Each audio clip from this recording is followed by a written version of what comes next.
Welcome to our channel. Today we how to enable webhook security for no-code automation in Zapier, detailed guide step by step clearly. Begin by logging into your Zapier account. Navigate to the dashboard where your zaps are displayed. Select the zap you want to enhance with webhook security. Click on the edit option for the selected zap. Scroll to the section where the webhook is configured. Locate the webhook trigger or action in your zap. Choose Edit Options to modify the webhook settings. Find the field labeled Security.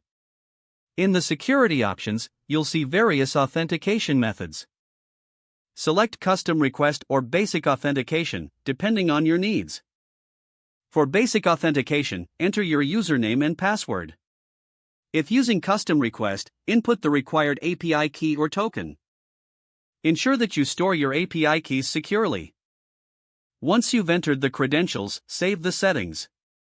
Next, you may want to enable SSL encryption for additional security. Check if your webhook endpoint requires HTTPS.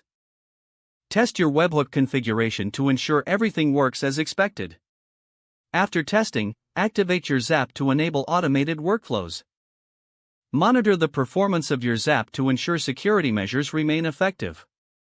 Regularly update your API credentials to maintain security integrity. Consider enabling IP whitelisting based on your specific requirements. Document your security configurations for future reference.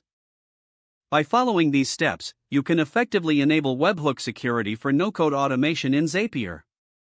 If the page does not load, refresh the browser or try again in a private or incognito window. Make sure you are using the correct email address, then retype it carefully to avoid small typos. If your password is not accepted, use the reset option and create a new strong password you can remember. Check your spam folder for verification or security emails, then complete any requested confirmation steps. Enable two-factor authentication if available to improve account security and reduce unauthorized access risk. Don't forget to like this video and subscribe to our channel for more step-by-step tech guides.